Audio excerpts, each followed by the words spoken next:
Très chers téléspectateurs, frères et sœurs, que Dieu vous bénisse richement. Bonjour, bonsoir. Ça dépend juste de l'heure que vous nous suivez. Je ne sais pas, vous êtes aux États-Unis, vous êtes en Allemagne, vous êtes en Afrique, dans les quatre coins du monde. Je vous transmets mes salutations au nom de Jésus-Christ. Nous sommes sur le plateau de la Révélation Télévision, la chaîne du message. Et aujourd'hui, nous avons reçu vraiment un grand plaisir de recevoir un puissant homme de Dieu, un grand serviteur de Dieu, le pasteur John Wesley qui nous vient de Bukavu et que vous allez certainement découvrir après cette courte transition. Restez scotchés. Sans Moïse, pas d'exode.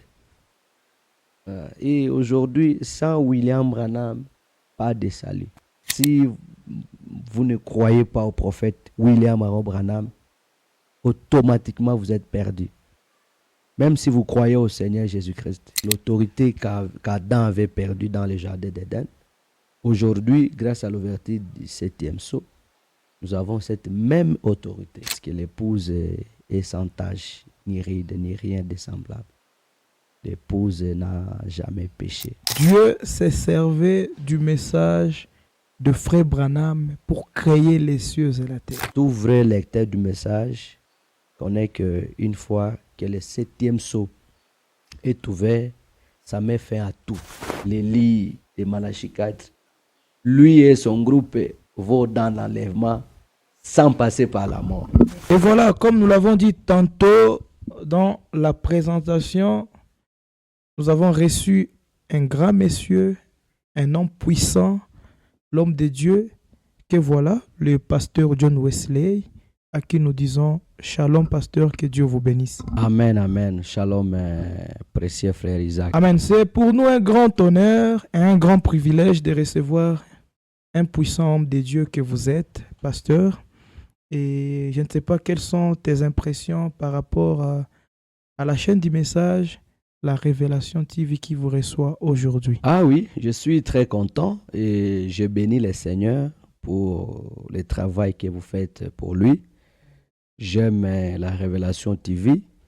Je vous ai toujours suivi et c'est un grand plaisir pour moi d'être reçu par vous. Voilà, merci beaucoup. Un grand plaisir au pasteur d'être reçu par le frère Isaac sur le plateau chrétien de la Révélation TV. Pasteur John Wesley. On vous appelle pasteur par rapport au ministère ou bien par rapport à la responsabilité d'église que vous avez à Bukavu, n'importe où. Ce qui est vrai, d'abord, tout prédicateur est un pasteur. Ça, les gens doivent le savoir.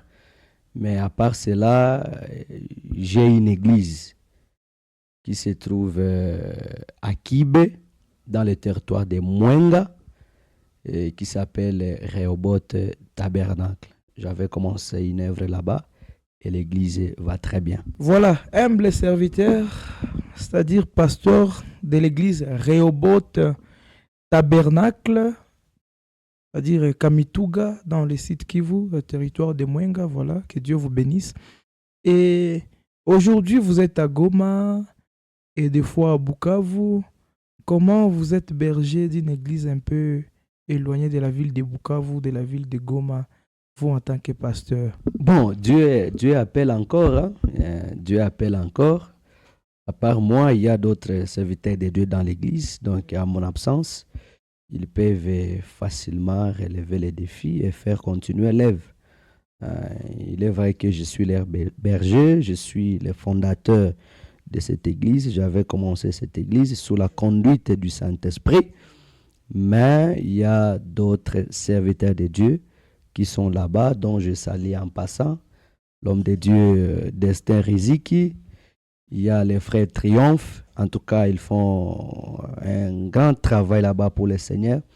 Et étant leur pasteur, je suis très fier et très content d'eux. Que Dieu vous bénisse, mes enfants. Que Dieu vous bénisse, pasteur. Que Dieu vous bénisse, vous qui gardez l'église Rehoboth Tabernacle de Kamituga. En tout cas, c'est un grand honneur. Et qui est votre pasteur? Ah oui, comme tout vrai fils qui se respecte, je ne suis pas Melchisedec. J'ai un pasteur et je suis très, très fier de lui. Ce que je suis aujourd'hui, c'est grâce à Dieu au travers de lui. Mon pasteur, c'est le révérend, le docteur, pasteur David Sikou. Voilà, merci beaucoup. Merci beaucoup. Nous saluons les révérends pasteurs docteur David Sikou Apassa de l'église Assemblée chrétienne de Bukavu, la voix de l'aigle. Pasteur, que Dieu vous bénisse richement. Voilà, un grand honneur. Rocher Tabernacle du pasteur Joseph vous a reçu et nous avons passé de très bons moments, des bénédictions et on a essayé de vous entendre dans la prédication. La foi est une ferme assurance 2 jours durant pour chuter le dimanche 25 janvier 2026 avec la particularité de cet âge, quelque chose qui a secoué l'épouse du Seigneur et qui a fait couler beaucoup d'encre et de salive. Et certainement, nous y avons à soutirer quelques éléments auxquels nous vous avons invités pour mettre au clair aux enfants de Dieu qui nous suivent sur la chaîne du message. La particularité de cet âge, pasteur, comment vous avez eu cette prédication? Sous quelle inspiration vous avez eu cette prédication qui a béni les enfants de Dieu et qui a fait pleurer les autres, qui a appelé les âmes au Seigneur? D'abord, je suis très content. Je bénis le Seigneur pour sa grâce. Tout ce que nous sommes, tout ce que nous faisons, c'est seulement par la grâce de Dieu. Ce n'est pas par notre force ou par nos mérites.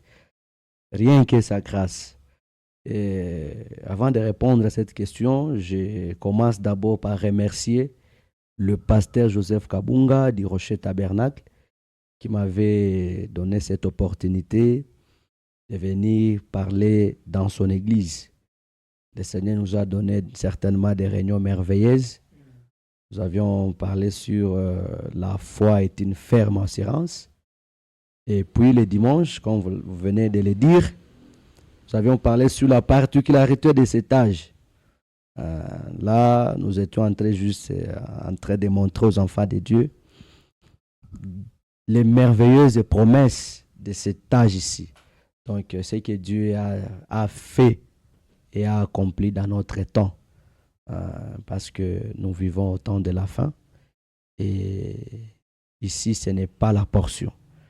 C'est la plénitude. Si ce n'est pas la portion, c'est la plénitude.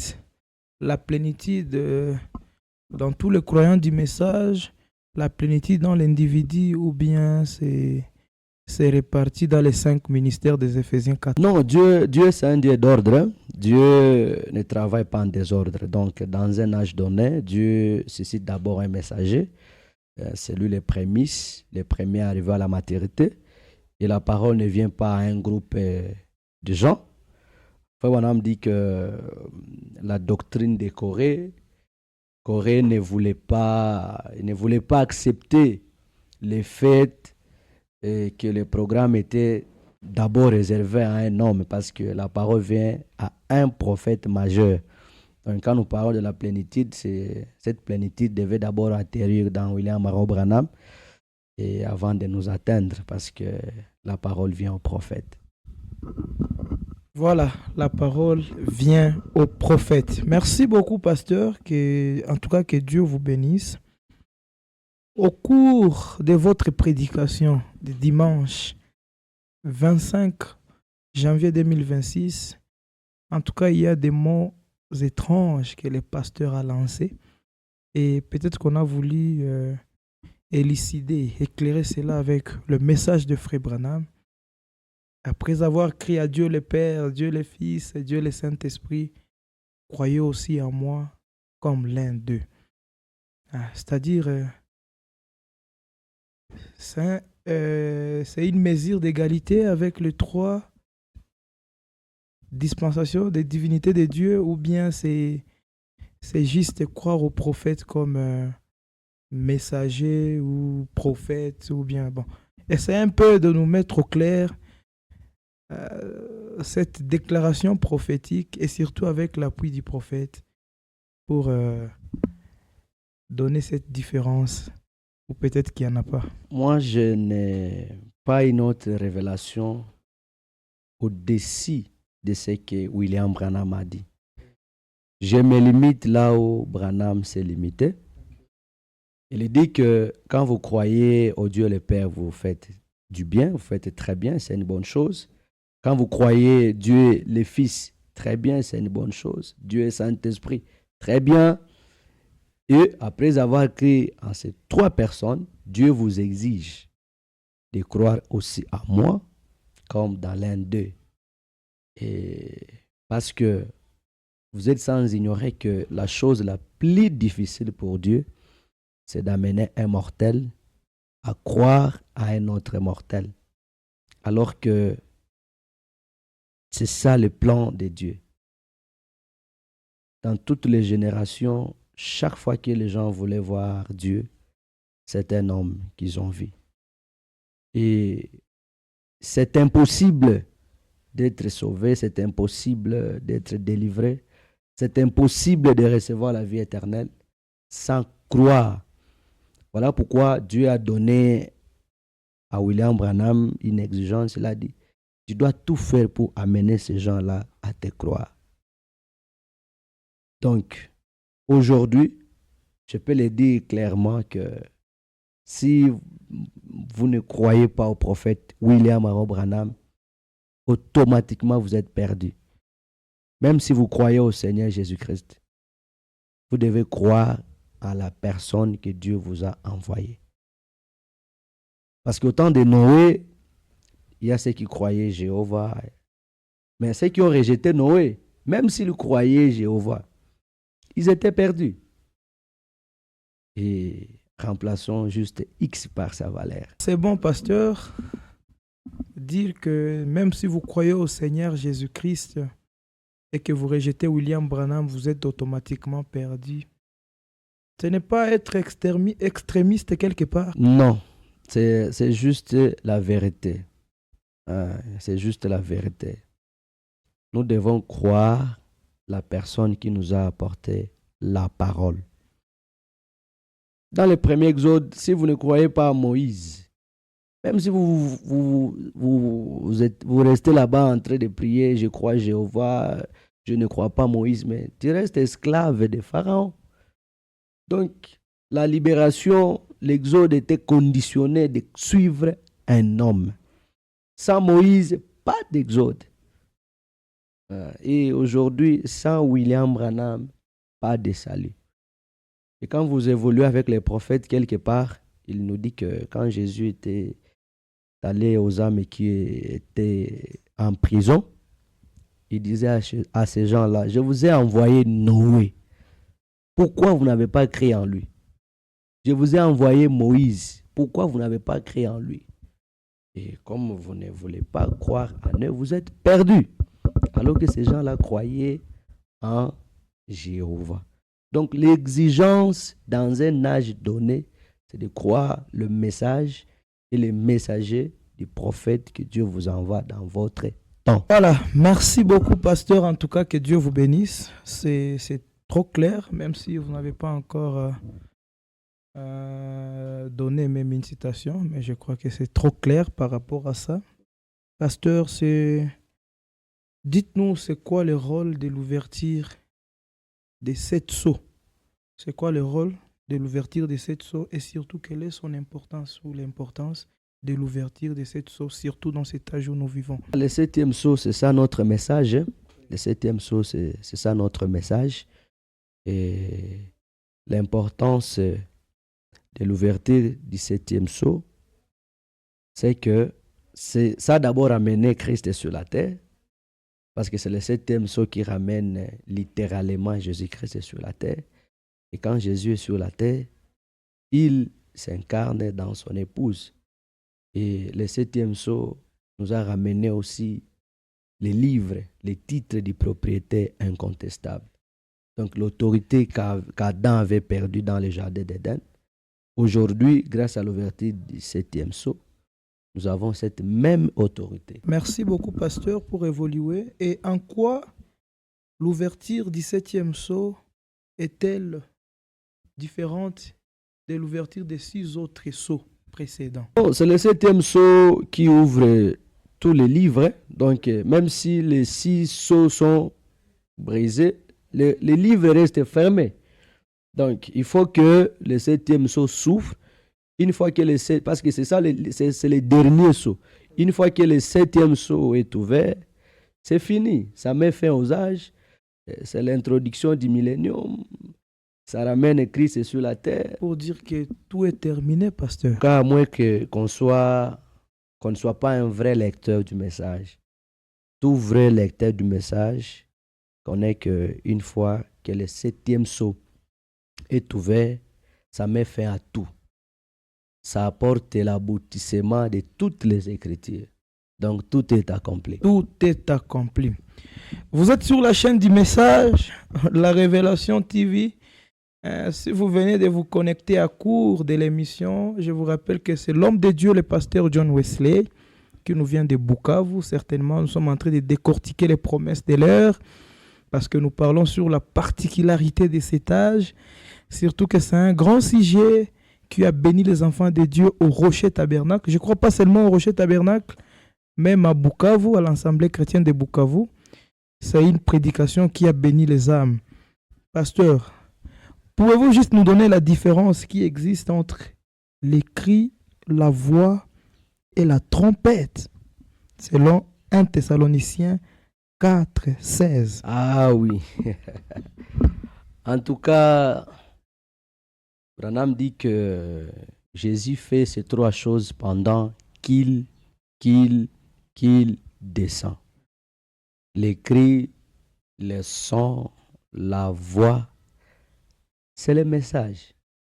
C'est le message de l'air. C'est le message qui est proclamé. C'est le message qui est proclamé. Quelles sont les conséquences maintenant qui suivent après que ces 3 choses viennent, ces messages? Après que le message soit proclamé, quelle est la conséquence qui accompagne? Bon. En tout cas, les conséquences, d'abord, on parle des conséquences. La première conséquence, c'est que nous sommes enlevés, c'est-à-dire nous quittons des dénominations, nous quittons des âges de l'Église, et ceux qui étaient morts dans des dénominations aussi, ils sont ressuscités, et ça nous introduit dans les 8e jours, dans un âge éternel, dans l'immortalité. Quand ces 3 choses s'accomplissent, cela nous introduit dans cette convocation, dans les 8e jours. Et par rapport au moment où nous vivons, l'épouse de Jésus, comment peut-on se situer par rapport à tous ces événements? Passé, futur, présent. Non, comme j'avais dit que le 7e sceau met fin à tout. Le 7e sceau a apporté l'aboutissement de toutes les Écritures.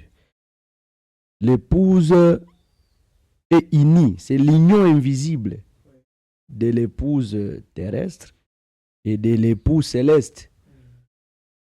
L'épouse est dans un âge merveilleux.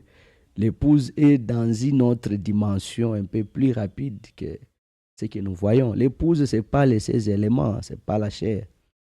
L'épouse, c'est l'âme. C'est cette théophanie-là qui est unie à la parole. Parce que l'épouse est sans tache, ni ride, ni rien de semblable. L'épouse n'a jamais péché. En tout cas, que Dieu vous bénisse, pasteur. Que Dieu vous bénisse. Nous sommes avec l'homme de Dieu, le pasteur John Wesley, sur la particularité de cet âge. Pasteur, nous revenons encore sur un élément. Oui. Un élément que vous avez relâché hier et peut-être qu'il n'a pas eu des soubassements prophétiques. C'est vraiment le meilleur endroit ici, comme son plateau chrétien, la révélation divine, pour que vous puissiez nous placer la citation prophétique. Mais je voudrais, après cette courte transition, que les gens suivent d'abord, c'est que l'homme de Dieu a parlé ce dimanche au Rocher Tabernacle de Goma. Et juste après la courte transition, nous allons revenir pour que l'homme de Dieu nous réponde sur la question. Suivez. Laisse-moi exagérer. Ngoja nipitishe kipimo. Mais dans la parole, Mais lakini nikuwa ndani ya neno. Jésus dans Branham Yesu ndani ya Branham est plus glorifié que Jésus à sa première venue. anatukuzwa kuliko Yesu mujio yake ya kwanza. C'est la vérité.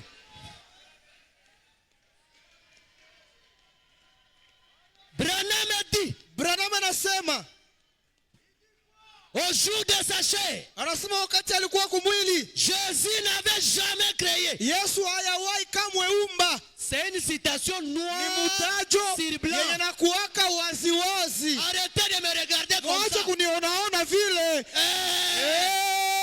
Branham dit, Branham anasema, il a pris l'eau, alikamata maji, il a changé ça en vin. akaibadilisha mudivai. Il a pris le pain, Akamata mukate, il a multiplié. akaizidisha. Mais Oh, lakini dans les derniers jours, musiku za mwisho Dineya, kutokea kubure, Dineya, mutupu, Dineya. mutupu. Alléluia.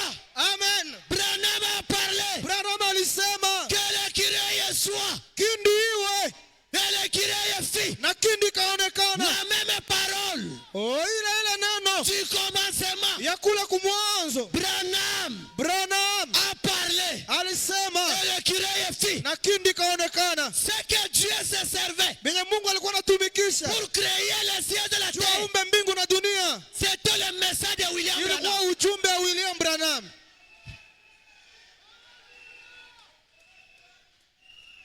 C'est- Nous sommes de retour, pasteur, vous avez suivi. Le pasteur lance une déclaration tellement forte que Dieu s'est servi du message de frère Branham pour créer les cieux et la terre. Waouh! Pasteur, pouvez-vous nous mettre au clair, surtout avec l'appui prophétique? Merci beaucoup pour cette question. Dieu se servait du message de William Branham pour créer les cieux et la terre. Exactement, c'est ça, c'est la vérité. Parce que le message que nous avons reçu, le message de William Marot Branham, c'est ce qui était dans la pensée de Dieu avant la création du monde. Le message de William Marot Branham. Ok, en tout cas, pasteur, vous nous répondez d'une manière directe. C'est trop clair et c'est trop bien. Les enfants de Dieu sont bénis. Et nous croyons que nous sommes en train de terminer des questions qui étaient peut-être dans les enfants de Dieu par rapport à des petits points soulevés. Pasteur, pouvez-vous maintenant juste nous donner la différence entre les trois pôles, ou soit il n'y a pas de différence? Non, il y a vraiment la différence entre les trois pôles. Branham dit que le premier pôle, c'est la guérison. Là, ce n'est pas encore le message de William Branham. C'était juste pour... donc, c'était un appât pour appeler les gens, pour préparer au message qui devait venir. Le deuxième pôle, c'est la prophétie, pour le discernement de pensée. Et jusque-là, ce n'était pas ça le message de William Branham. Dieu ne peut pas envoyer un si grand prophète juste pour guérir nos maladies. Dieu ne peut pas envoyer un si grand prophète que le monde n'ait jamais connu. Un grand prophète depuis Enoch jusqu'à aujourd'hui, parce qu'on n'a jamais eu un prophète comme William Branham. Il est plus grand que Moïse, il est plus grand que Noé, il est plus grand même que Jean-Baptiste. Malgré que Jésus l'avait beaucoup vanté, tout ça, il n'est jamais parlé de plus grand que Jean-Baptiste. Et quand Branham vient, il dit à Branham, toi tu es grand, tu as réussi beaucoup plus depuis Enoch jusqu'à aujourd'hui. Donc, je ne peux pas envoyer un si grand calibre juste pour guérir la grippe typhoïde. Non. Ça, c'était juste pour préparer le message qui devait venir. Et le troisième pôle, madame dit, c'est l'ouverture de la parole. C'est la révélation de tous les mystères. Madame dit, mon message, tout mon message, ce sont des mystères. Tout ce que les réformateurs avaient laissé en suspens. Et aujourd'hui, Dieu a révélé toute sa parole. Et il dit qu'à l'ouverture du 7e sceau, la parole entière doit naître. Et cette parole est née. C'est le message de William Marron Branham. Les 7 sceaux. Merci. C'est ça le troisième pôle. Donc, l'ouverture de la parole. Le premier pôle, c'est la guérison. Le deuxième pôle, c'est la prophétie ou le discernement de pensée. Et le troisième pôle, c'est l'ouverture de la parole. Et nous vivons pleinement dedans, au temps de l'ouverture de la parole. Merci beaucoup, pasteur. En tout cas, que Dieu vous bénisse. Alors que nous sommes en train d'aller petit à petit vers la fin de cette émission. Et certainement, nous pouvons dire que nous sommes vraiment bénis par la présence de l'homme de Dieu. Pasteur, ça fait aujourd'hui combien de temps que vous êtes derrière la chair? Parce que je vois que vous dites des choses avec beaucoup de maîtrise. Pratiquement 10 ans, 10 à 11 ans que je suis derrière la chair. Je crois que cette année, je vais faire pratiquement 10 ans. 10 ans, je vais célébrer mon 10e anniversaire étant du haut de la chair. Et j'ai été ordonné au ministère par mon pasteur David Nsikou. Donc, je ne suis pas un débutant, bien que 10 ans, c'est encore peu. Mais moi aussi, j'ai une petite expérience que je vais partager à d'autres prédicateurs qui viennent après nous. En tout cas, pasteur, que Dieu vous bénisse. Que Dieu vous bénisse. Je voudrais qu'on termine avec cette question, surtout qu'elle est très importante et qu'elle peut nous aider ou aider aux téléspectateurs qui nous suivent. Aujourd'hui, dans le monde des messages, beaucoup de choses se passent. Les autres critiquent le prophète, les autres crucifient les prophètes, les autres élèvent les prophètes. En termes du conseil, quelle est votre plus grande joie aujourd'hui et quelle est votre plus grande tristesse face à toutes ces réalités que nous voyons aujourd'hui dans le monde du message? Bon, d'abord pour les gens qui critiquent les prophètes, c'est le soi qui détermine nos origines. Il y a d'autres même qui abandonnent ces précieux messages. D'ailleurs, j'ai toujours aimé vos publications. Récemment, vous avez publié « Ne quittez jamais ces précieux messages ». Le message, c'est Dieu lui-même. Pour les gens qui quittent, moi je peux dire qu'ils n'étaient pas prédestinés. Tout celui qui est prédestiné pour la vie éternelle doit croire le message de William Marron Branham. Alors, ce qui me fait plus mal, c'est de voir même des prédicateurs, à cause de l'argent, ils crucifient le message. C'est là que je comprends ce que William Marron Branham dit que, comme les gens des églises avaient crucifié Jésus, et aujourd'hui, il dit, j'accuse cette génération d'avoir crucifié Jésus pour la seconde fois. Et il est crucifié où? Il dit, là, il les crucifié. C'est du haut de la chair. À cause de $200, ils disent, nous sommes le même avec les pentecôtistes. À cause de la popularité, ils disent, dans le message, il y a des erreurs. Ça me fait mal de voir même des anciens quitter le chemin pour aller jusqu'à dire que dans le message, il y a des erreurs. William Branham, c'est un simple homme comme nous. Ça me fait très mal. Mais ce qui me fait la fierté est que Dieu ne manque jamais de témoins. Il y a toujours une minorité de gens qui ne peuvent jamais fléchir les genoux devant les dieux de cet âge mauvais.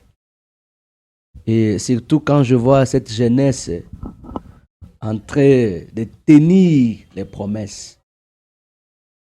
Le message, ce sont les promesses.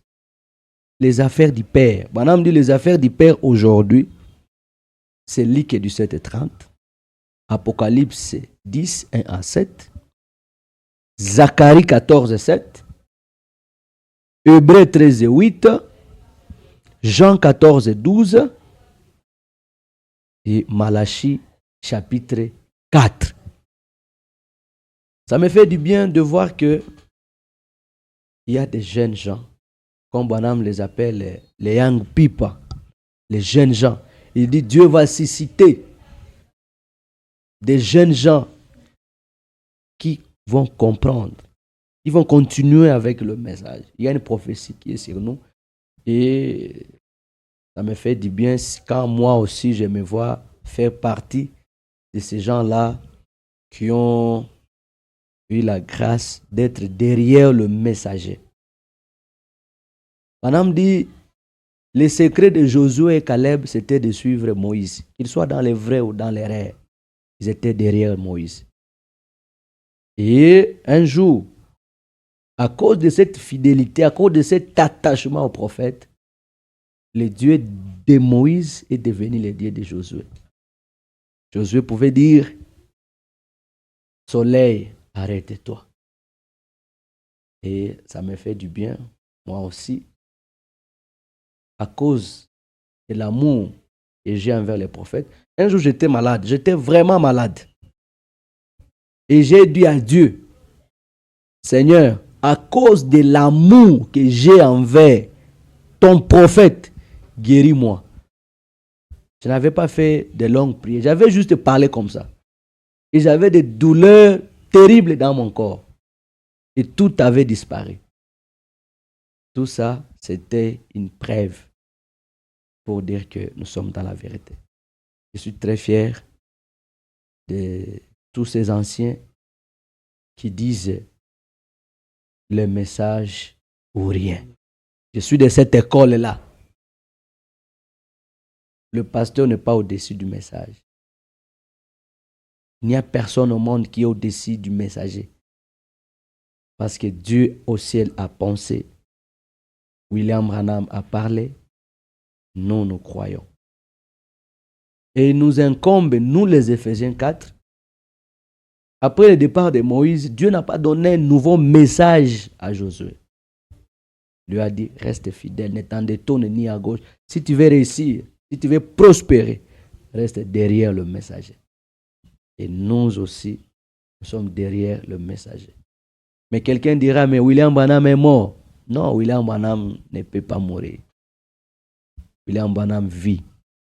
Parce que lui-même a dit, un jour on vous dira que William Branham est mort.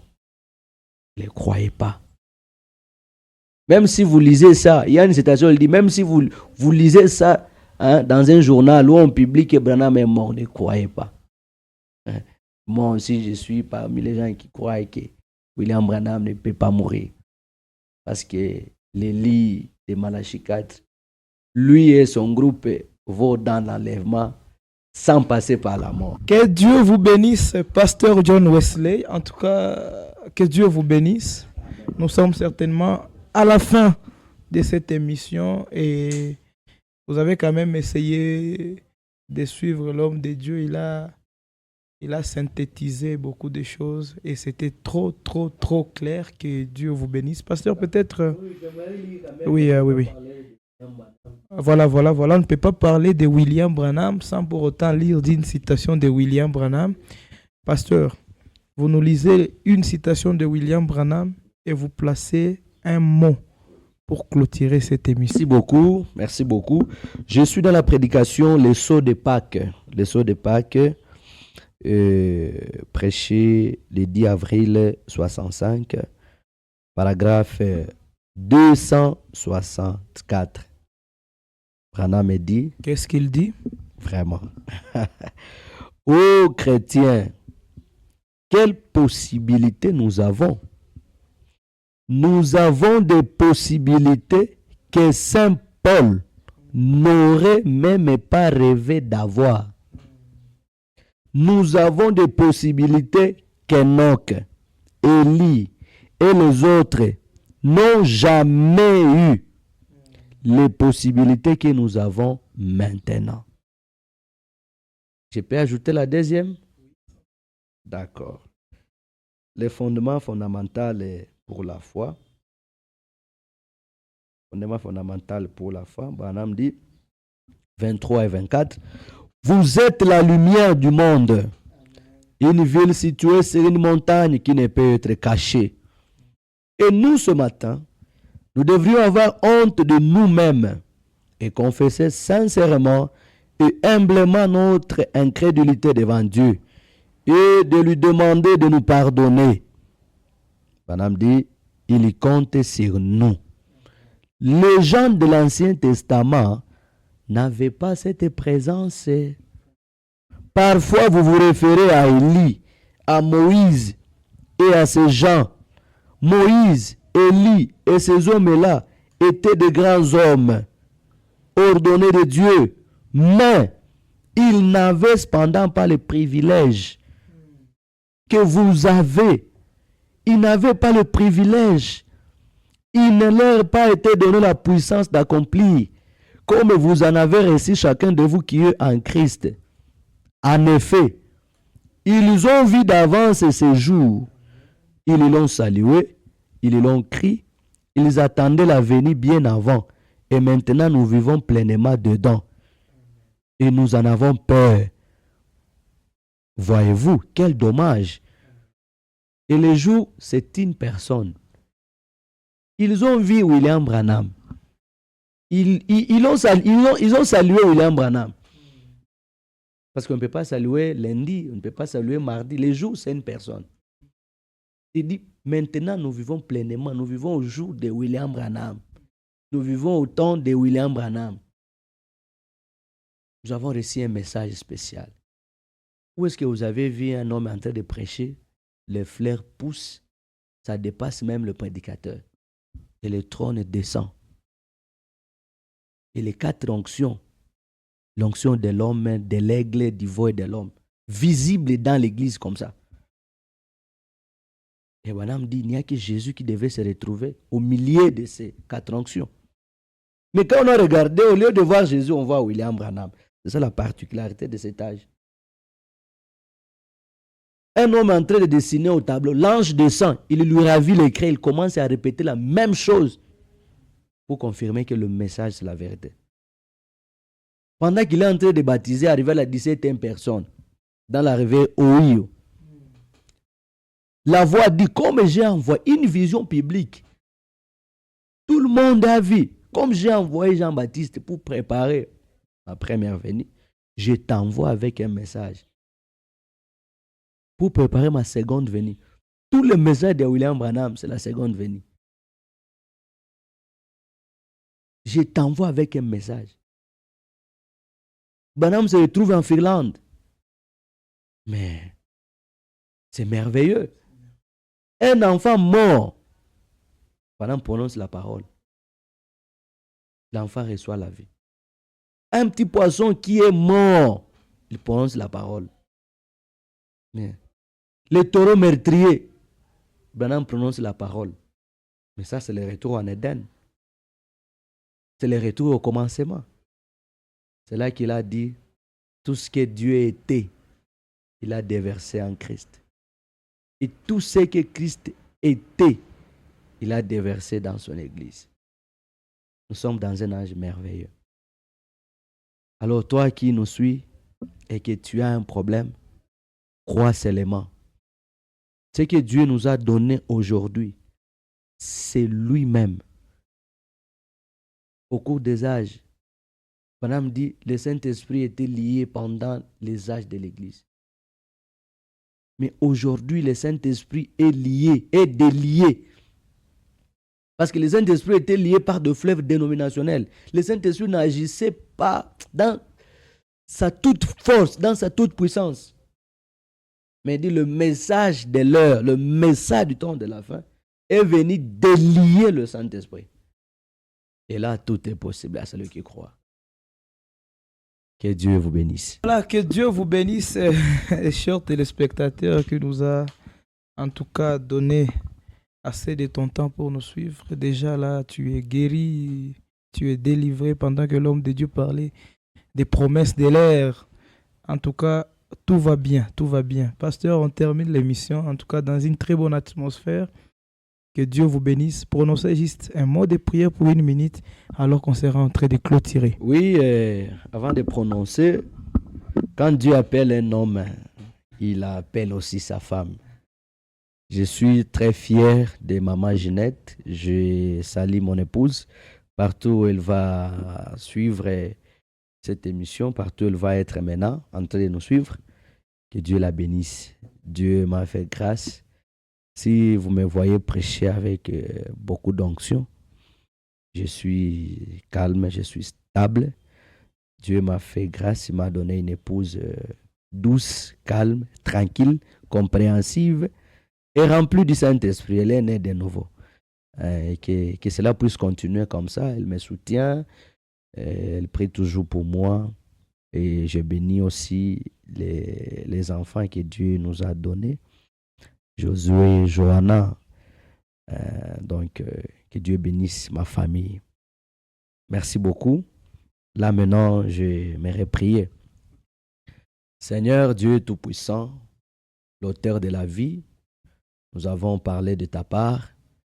Qu'il te plaise, ô Dieu de gloire, de bénir tout celui qui va écouter, tout celui qui va partager, tout celui qui va s'abonner à notre chaîne Révélation TV, au nom du Seigneur Jésus-Christ. Bénis cette émission, bénis cette chaîne, et que frère Isaac soit béni, bénis mon frère caméraman qui nous a aidés, qu'il soit béni. Le frère qui est à côté de nous ici, Joseph, soit béni, et que tout celui qui va écouter, s'il est malade, qu'il soit guéri. Quel que soit son problème, qu'il reçoive la solution. Au nom du Seigneur Jésus-Christ, j'ai ainsi prié, Père.